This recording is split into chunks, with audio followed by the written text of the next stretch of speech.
You're listening to IsReal News, 3 daily briefings on the Middle East and on global developments. From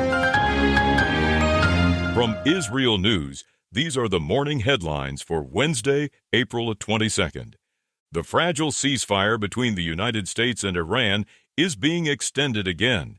President Donald Trump says the pause in fighting will continue indefinitely, though White House officials later said the extension is expected to last another 3 to 5 days, while Washington waits for a unified Iranian proposal for new talks. Iran says it has accepted the extension, but has not yet decided whether to attend the next round of negotiations.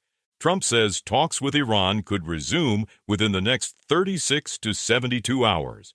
According to CNN, the administration plans to give Tehran a limited window to submit a single proposal before another round of talks can begin.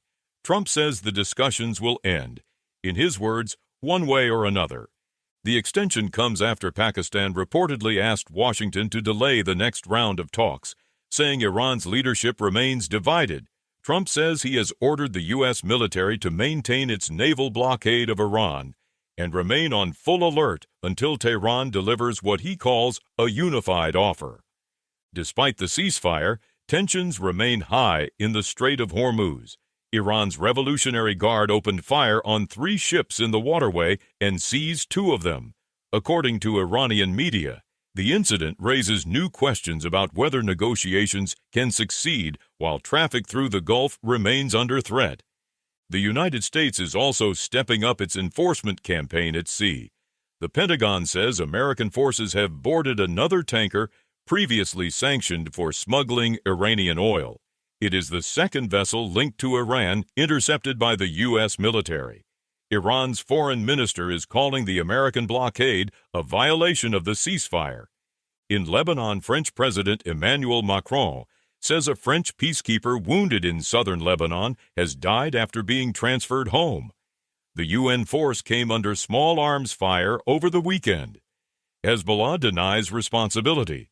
Human rights groups say 2 of the 8 Iranian women whose release was publicly demanded by President Trump are already out on bail.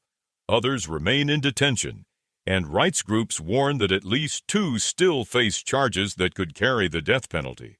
Along the Israeli-Syrian border, the Israeli military says it detained about 40 Israeli civilians who crossed several hundred yards into the buffer zone inside Syria before being returned and taken into police custody. On Wall Street, stocks continue to rise despite the uncertainty surrounding Iran.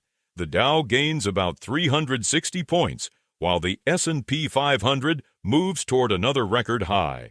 But oil prices are also climbing, with Brent crude briefly topping $100 a barrel. And in the United States, a federal appeals court ruled that Texas can require public schools to display the 10 Commandments in classrooms. Opponents say they plan to appeal the decision to the U.S. Supreme Court. Those are the latest headlines from IsReal News. Follow IsReal News for 3 daily briefings. Fast, factual, and to the point.